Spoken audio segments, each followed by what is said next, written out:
എല്ലാവർക്കും നമസ്കാരം.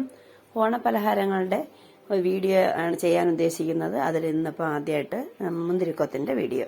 അപ്പോൾ ഇത് പയർ കൊണ്ടുണ്ടാക്കുന്നതാണെന്ന് എല്ലാവർക്കും അറിയാം. പയർ വറുത്ത് പൊടിച്ചു വെച്ചിട്ടുണ്ട്.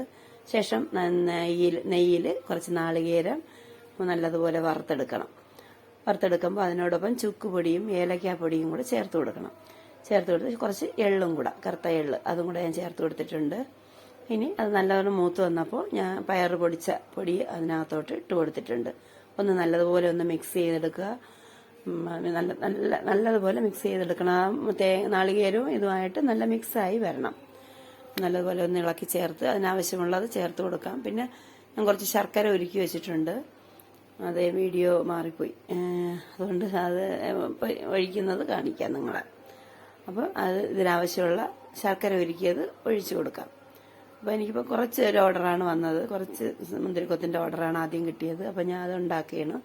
അത് കഴിഞ്ഞിട്ട് ഇനി വലുതായിട്ട് ഉണ്ടാക്കുമ്പോൾ നിങ്ങൾക്ക് അതിന്റെ വീഡിയോയും ഞാൻ ഷോർട്ടായിട്ട് എടുത്തിട്ടേക്കാം.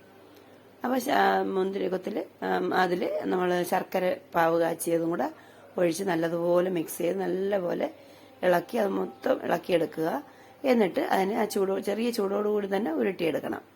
ഉരുട്ടി നമുക്കത് ഒരു നാരങ്ങ വലുപ്പത്തിൽ ഉരുട്ടിയെടുത്ത് നമുക്ക് ഉരുട്ടി വെക്കണം. ആദ്യം ഇതെല്ലാം ഒന്ന് ഉരുട്ടിയെടുക്കാം. ഇത്രയും ഉണ്ട്, ഞാൻ ഉരുട്ടിയെടുത്തിട്ടുണ്ട്. ഇനി ഒരു ഉരുളി വെച്ച് കൊടുക്കാം. ഉരുളി വെച്ച് കൊടുത്ത് അതിൽ വെളിച്ചെണ്ണയാണ് ഞാൻ ഒഴിക്കുന്നത്. കേരശുദ്ധിയുടെ വെളിച്ചെണ്ണയാണ് ഞാൻ വാങ്ങിക്കുന്നത്. അതൊഴിച്ച് അത് നല്ലതുപോലെ ഒന്ന് തിളച്ച് വരണം. തിളച്ച് വരുമ്പോഴത്തേക്ക് നമുക്ക് ഇത് ഓരോന്നായിട്ടിട്ട് മൂപ്പിച്ചെടുക്കാം.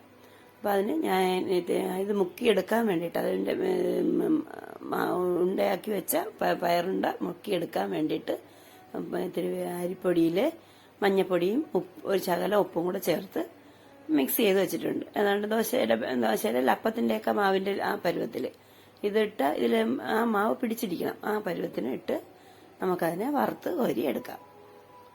നിങ്ങൾക്ക് കാണാൻ പറ്റുന്നുണ്ട്. ഇത് ഓരോന്നായിട്ടിട്ട് നമുക്ക് ഇടുമ്പോൾ സൂക്ഷിക്കുക, ശ്രദ്ധിച്ചിട്ടിട്ട് ഉടനെ നമ്മൾ ഇളക്കരുത്. ഇളക്കി അത് പൊടിഞ്ഞു പോകും. ഒരു 2-3-4 സെക്കൻഡ് കൊടുക്കുമ്പോൾ അത് ആ ഒരു അവിടെ നിന്ന് താഴെ നിന്ന് ഒന്ന് ഇളകി വന്നോളും. അപ്പം പിന്നെ കുഴപ്പമില്ല. നമുക്കത് പാകമാകുമ്പോൾ അതിനൊന്ന് തിരിച്ചിട്ട് കൊടുക്കണം. തിരിച്ചിട്ട് കൊടുത്തിട്ട് എടുക്കാം. എണ്ണയൊന്നും അധികം ചിലവില്ലാത്ത ഒരു പലഹാരമാണിത്. നമ്മളെല്ലാ പലഹാരങ്ങളും വെളിച്ചെണ്ണയിൽ തന്നെയാണ് തയ്യാറാക്കുന്നത്. എനിക്ക് ഓണത്തിന് എനിക്ക് കുറച്ച് ഓർഡറൊക്കെ ഉണ്ട്. ഓണമാകുമ്പോൾ ഞാൻ പലഹാരങ്ങളൊക്കെ ഉണ്ടാക്കാറുണ്ട്. കിറ്റാണ് ആൾക്കാർക്ക് എല്ലാവർക്കും ഇഷ്ടം. അങ്ങനെയാണ് കിറ്റായിട്ട് എല്ലാ ഐറ്റംസും കൂടെ ചേർന്നൊരു കിറ്റ് ആണ് എൻ്റെ അടുത്ത് എല്ലാവരും ചോദിക്കുന്നത്.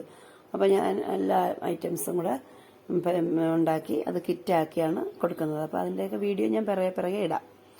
അപ്പോൾ ഈ വീഡിയോ കാണുന്ന ഒരു സബ്സ്ക്രൈബറുണ്ട്, അശ്വതി ശ്രീജിത്ത് വെഡിങ് ആനിവേഴ്സറിക്ക് ഒന്ന് വിഷയം കൂടെ ഞാൻ ഇതിൽ കൂടെ ചെയ്യാണ്. അശ്വതിക്കും ശ്രീജിത്തിനും 1000 വെഡിങ് ആനിവേഴ്സറി ആശംസകൾ. വെഡിങ് ആനിവേഴ്സറിക്ക് എൻ്റെ ആശംസകൾ. പിന്നെ ഒരുപാട് സബ്സ്ക്രൈബേഴ്സ് എൻ്റെ അടുത്ത് വിളിച്ച് ഓരോ കാര്യങ്ങൾ ചോദിക്കാറുണ്ട്. കമന്റ് അധികം ഇടാറില്ലെങ്കിലും എന്തെങ്കിലും സംശയമൊക്കെ എൻ്റെ അടുത്ത് വിളിച്ച് ചോദിക്കുന്നുണ്ട്. അപ്പം അതൊക്കെ എനിക്കറിയാവുന്നതൊക്കെ ഞാൻ മറുപടി പറയുന്നുണ്ട്. എൻ്റെ വീഡിയോയും സൗണ്ടൊന്നും അത്ര കറക്റ്റായി വരുന്നില്ല. അതിന്റെ സൗണ്ടിന് ഇത്തിരി പ്രശ്നമുള്ളതുകൊണ്ടാണ്. പിന്നെ വീഡിയോയുടെ ക്ലാരിറ്റിയും ഇനിയിപ്പോൾ ശരിയാക്കാം. മൊബൈലിന്റെ കുഴപ്പമാണത്. അപ്പോൾ എല്ലാവരും ഈ വീഡിയോ കണ്ടതിന് നന്ദി. ഇനിയും എൻ്റെ എല്ലാ വീഡിയോകളും സബ്സ്ക്രൈബ് ചെയ്ത് കാണുക, ഷെയർ ചെയ്യുക, ലൈക്ക് ചെയ്യുക.